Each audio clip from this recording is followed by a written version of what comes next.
A day after meeting Prime Minister Narendra Modi in Dubai, the President of Maldives, Mohamed Muizzu, has claimed that India has agreed to withdraw its army from the nation. The leader, who led the India Out campaign in Maldives, has said that besides this, the two nations have agreed to establish a high-level committee to solve issues related to development projects. Contrary to Muizzu's claims, India has crews and technicians stationed in Maldives who are responsible for maintaining the patrol vessel Dornier aircrafts and two light helicopters that India has donated to the nation, which are often used in emergency rescue operations. Maldives does have a right, of course, to determine what happens on its territory, but the larger question is, can India now trust Muizzu? Will the Maldivian predecessor, like his senior Yemen, be caught in a Chinese trap? And if so, what is it that India must do now? Ambassador Baswati Mukherjee with us on the broadcast. I also have with me Captain Sham Kumar.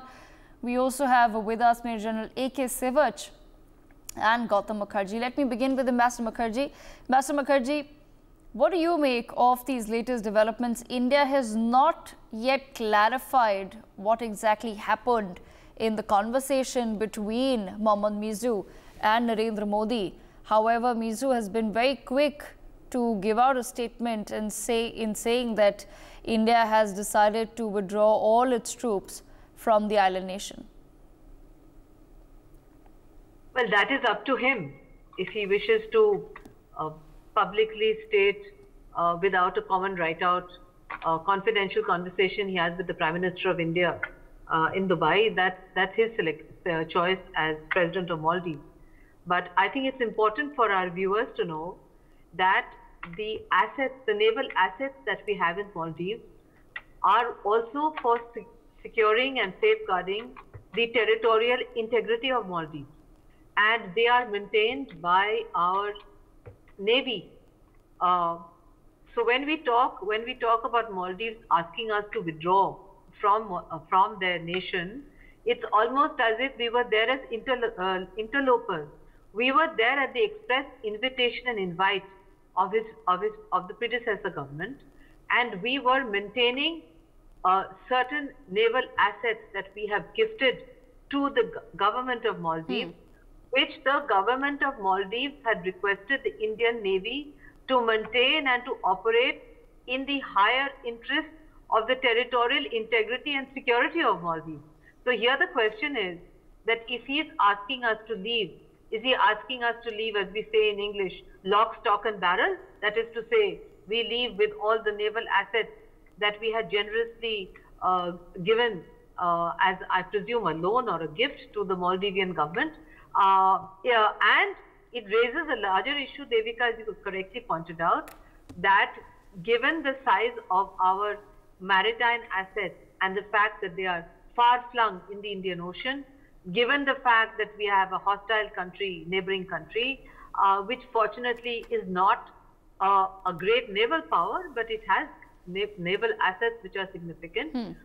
Should we not then, in that case, start looking at building bases in the Indian Ocean, looking at bases, looking at islands which we can lease out, exactly as other emerging powers and great powers have done for the last 200 years and which continue to do so.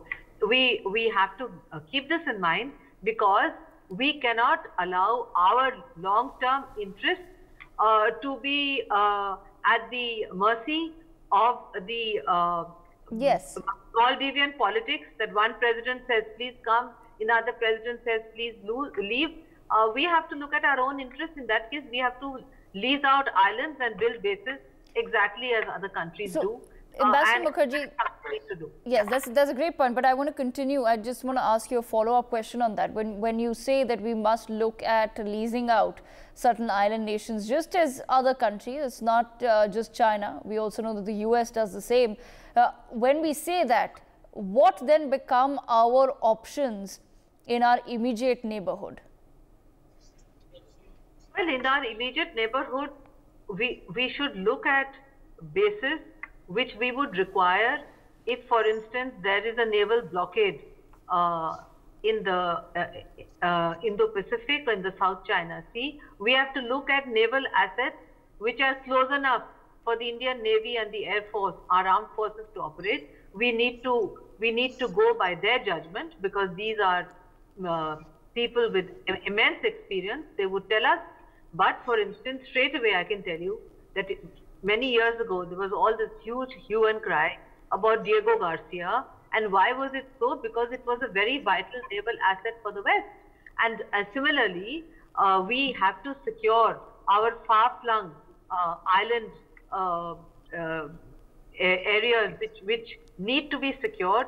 We have already significant naval presence there. We need to look around and see from friendly neighboring countries where we can take island bases. We have to also look at island bases to secure our position.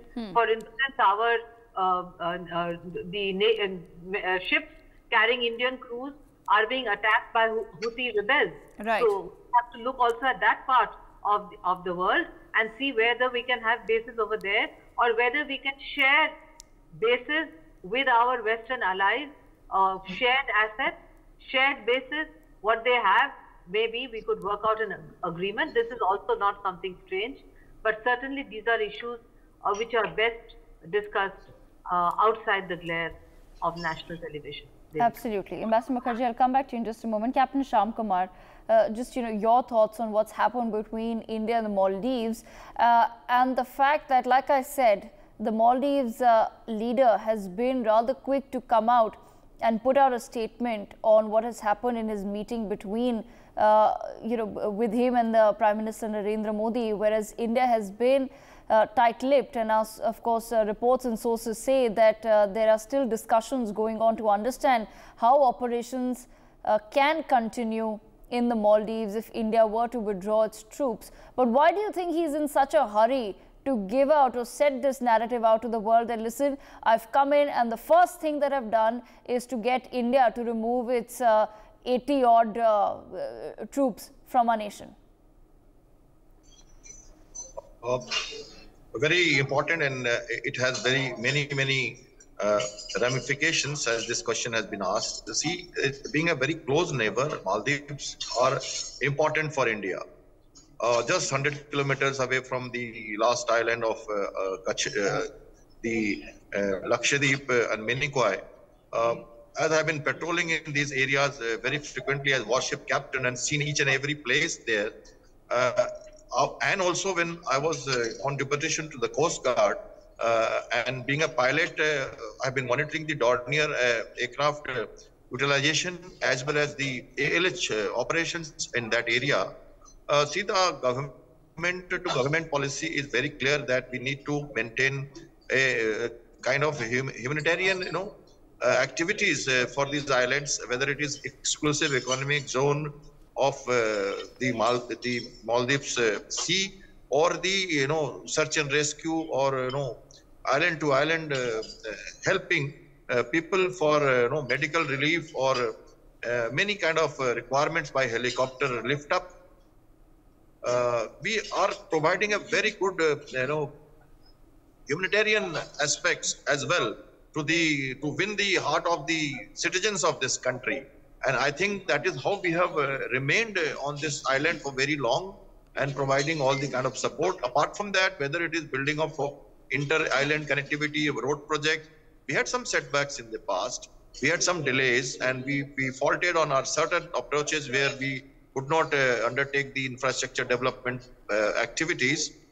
And China's debt trap policy, and we thwarting that attempt for Chinese presence in the island country, which is going to definitely knock doors for us.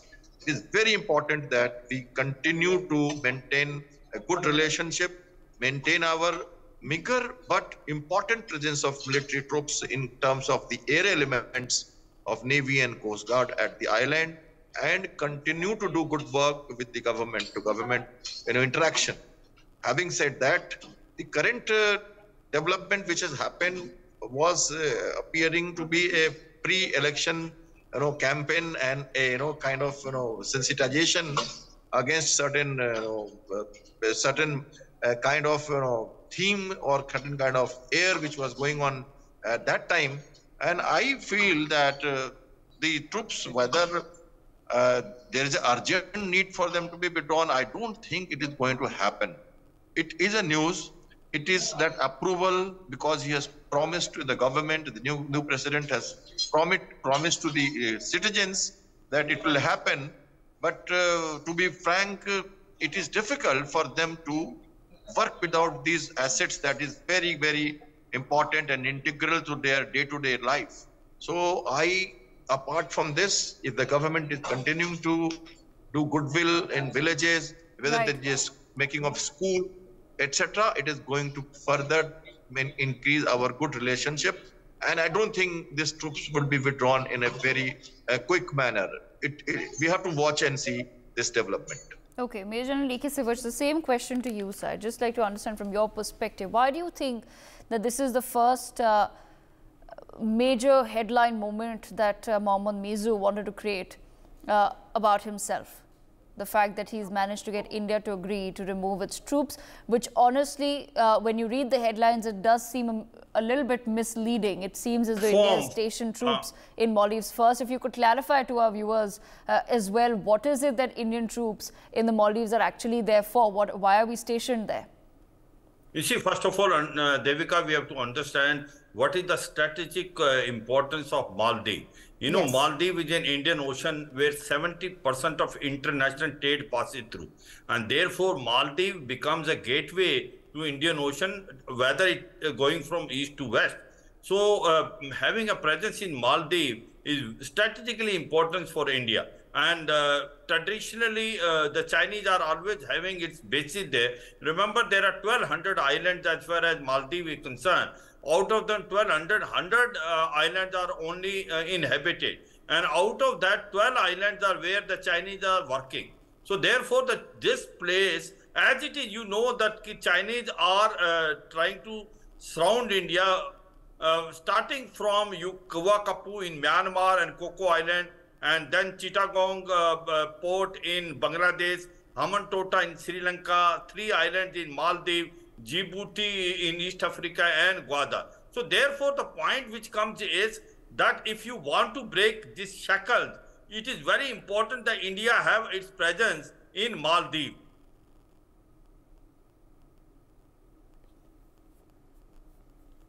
Of Malaysia, the relationship was not good, but the last president which was there, Mohamed Muizzu, the India first policy has worked, and that is where we start working and start building inter-island connectivity. We start developing number of islands.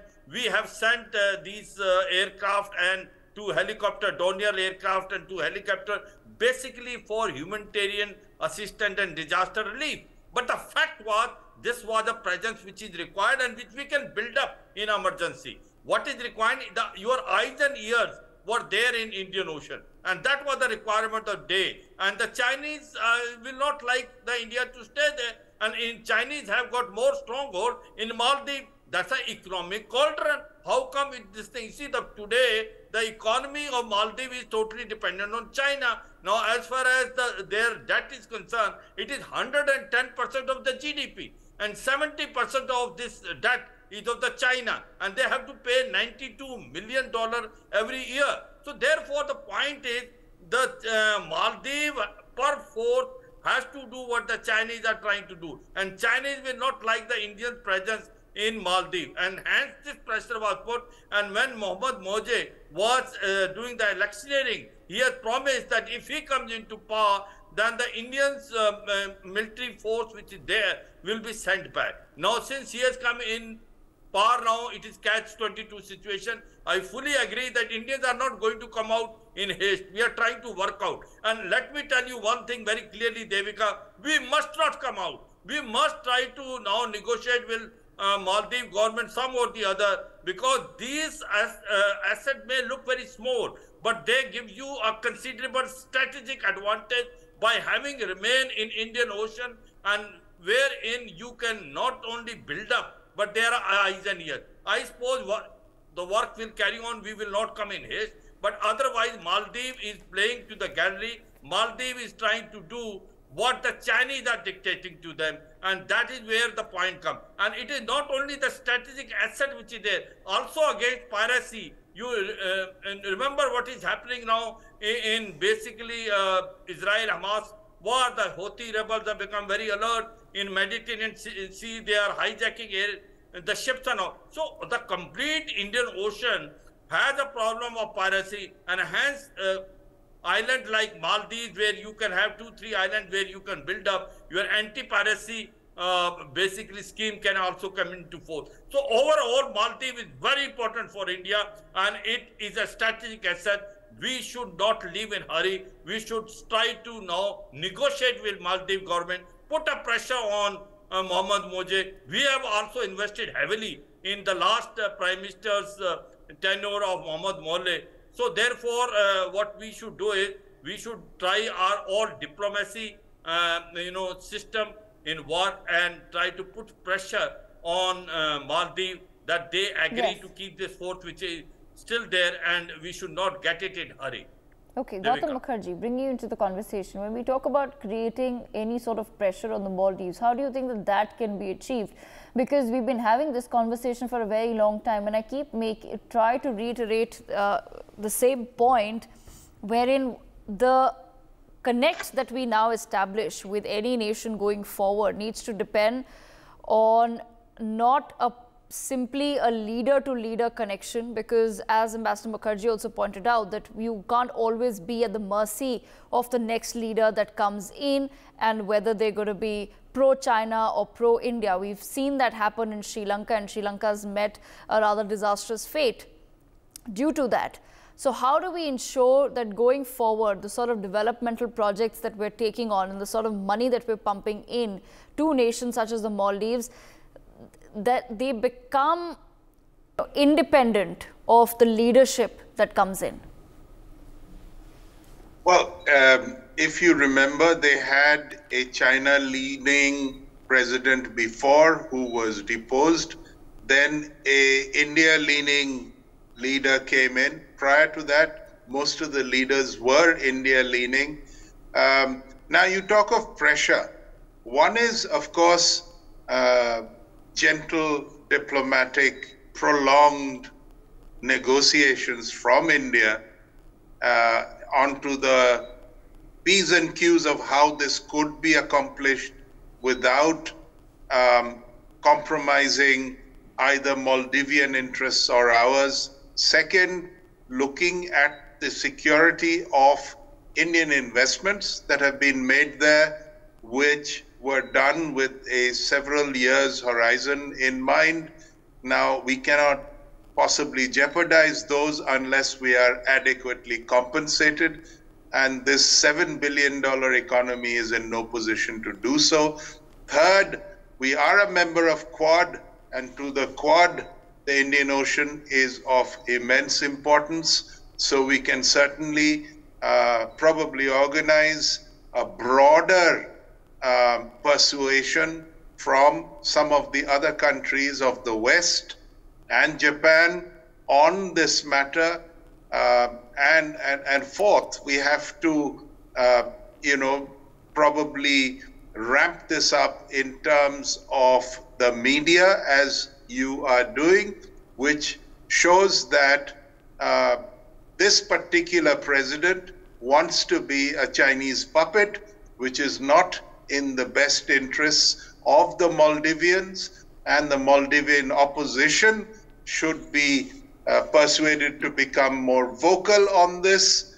And this can, as all the other panelists have said, be a prolonged affair and hardly something that he can make a unilateral announcement on just because he happens to have mentioned it to Prime Minister Modi, presumably during the COP summit. Devika. Right, absolutely. Ambassador Mukherjee, the same question to you, ma'am, because like I said, we need to then move away from this idea, and as you've also mentioned, that we can't be clearly at the mercy of a leader coming in. And case in point continues to be Sri Lanka, where you had the Rajapakshas who've leased out so many bits and parts of Sri Lanka to the Chinese, and no matter which government comes in now, they're only picking up the pieces from where the Rajapaksas left them. Similarly, with this Mohamed Muizzu, whether or not this operation will happen swiftly, how India will actually continue then providing support to the Maldives, all of those are conversations that will happen behind closed doors. But at the end of the day, here's a man who's come in, and the narrative that he's trying to set very clearly is that, listen, I'm not going to be controlled by India. But first of all, Devika, his narrative is wrong, because India has never tried to control or manipulate Maldives as China does with its extraterritorial assets, to put it diplomatically. Secondly, the Indian presence in Maldives, as I said earlier, was for the territorial integrity and safety also of the Maldives. The impression should not be given that we went into Maldives just looking at India's interests. We were also looking at Maldives' interests, because, as General Sewach rightly explained, Maldives, the way it is situated in the middle of all the trade routes of the Indo-Pacific, it's a very, very important strategic asset. It can be grabbed by China anytime. If China can grab Taiwan anytime, do you think, Devika, they will hesitate to grab Maldives? Not at all. So it is in Maldives' interest to have a counterbalancing big power there like India. Secondly, I very much doubt the version given out in public, which you cited in the beginning of your program, that we are just going to run away from Maldives in this manner. We're going to work out an arrangement whereby we will definitely keep a naval presence to look after naval assets that we've given or loaned to Maldives, and we will work out an arrangement. But at the same time, we need to, as I said earlier, look hard at other places, and the best, in my perspective, after this experience, is to do what other major powers have done, which is to lease out the asset, let's say for 99 years. Then there's no question of coming and going and politics and people telling India, please leave, someone saying India, please stay. This is not the way to run a highly sensitive strategic operation. We would have to lease out. We should not do to Sri Lanka what China did to Sri Lanka. It has to be in a manner by which we don't, in a way, challenge the sovereignty of the country that is leasing out its assets, which China has done with Sri Lanka. But we have to definitely look hard and see where we can station our assets.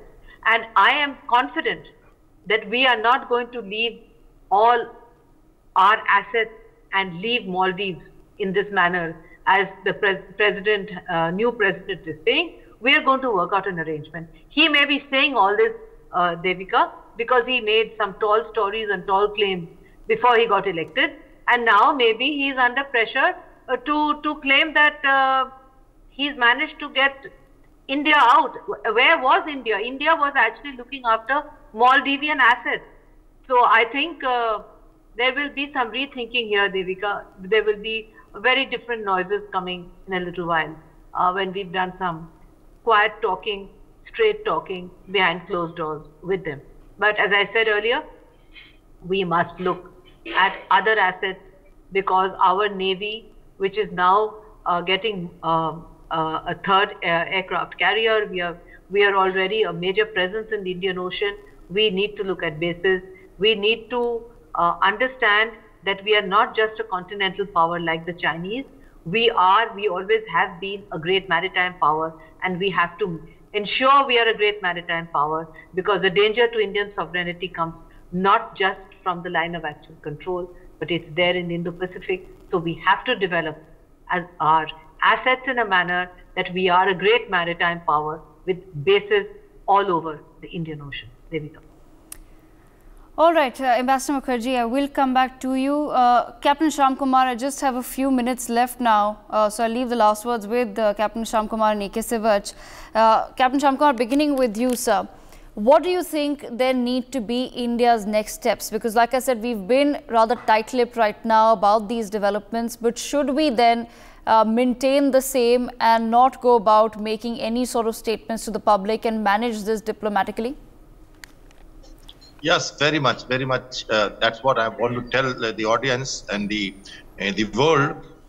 See, Maldives is so close to us. It cannot live without our support. Whether they like it or not, the country like Sri Lanka, Nepal, Bhutan, Maldives, Bangladesh, they are so close and they are so much integrated to our system because of the geographic.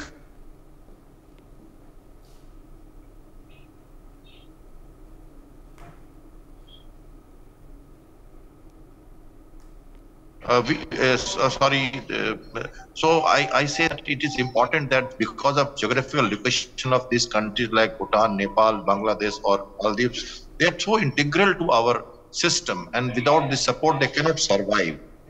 Whether the troops remain there or not, the kind of troops that we had is air element, Dornier aircraft for surveillance, and the ALH helicopter of Coast Guard for the search and rescue, humanitarian support, inter-island connectivity, so on and so forth.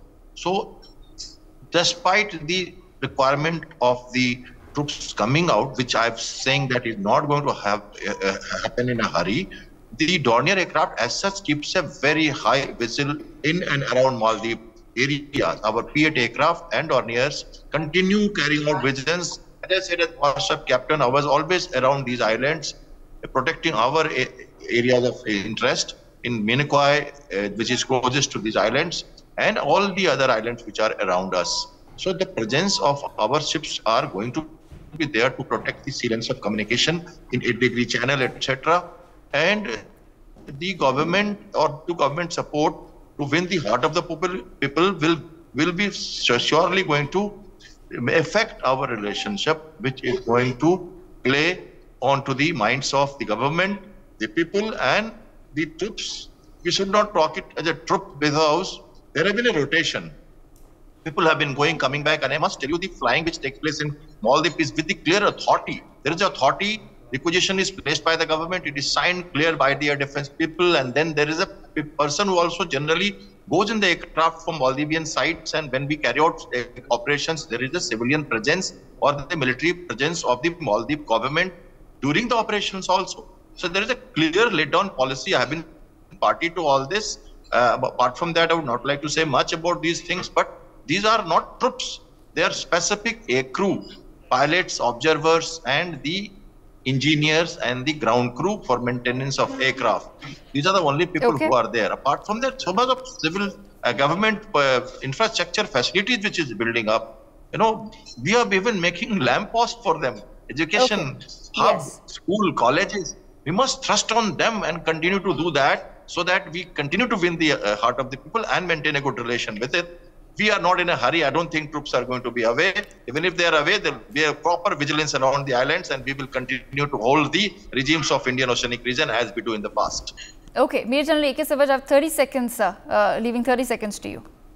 Devika, what one can say that as far as India is concerned, Maldives is strategically very important. Whatever we may have to do, we should not leave our presence in Maldives. We have invested $2 billion there. Our 18 projects are still going on. In last president tenure, we have gone in a big way. And it is not only that from military point of view, it is strategically important that yes, it is sitting on the Indian Ocean where 60 to 70% trade goes. It is also our investment which we have carried out in Maldives. In case Maldives goes totally into the lap of China, it is not neither in the interest of India, not in the interest of US also. And remember that they also have a very good relation with Sri Lanka. And they have seen the example of Sri Lanka when the chips were down in Sri Lanka, the loan was not being given by World Bank or IMF. The Chinese never helped them. It was India which has gone and helped them by giving a loan of $4 billion. I suppose Maldives had that example with them. the good sense will prevail in Maldives, and some sort of negotiation will build up. Do not understand these assets as only to helicopter and Dornier aircraft. Dornier aircraft is a recce and surveillance aircraft. It gives us a leeway that we can build up our force, since it is strategically very important, and we need our presence in Maldives to remain relevant in Indian Ocean. Whatever we may have to do it, we must not come out. And I suppose by putting diplomatic pressure, because we have a muscle power now, we have invested heavily there, even Maldives understand it, we should not come out in hurry. We should compromise and sort of reach to a sub-consensus, do so that he also feels it, that, he able to achieve. But we have a muscle power economically and militarily to put pressure on Maldives, that if we come out, remember, Devika, then we are leaving it at the mercy of China, which we should never do it in the present geostrategic environment, where we are a partner, or in the Quad, where it is not only India, it is also India, US, Australia and Japan. It has direct impact on them also. Right, Devika. Absolutely. I thank all of our panelists for joining us on the broadcast. For more such videos, subscribe to the NewsX YouTube channel, hit the bell icon.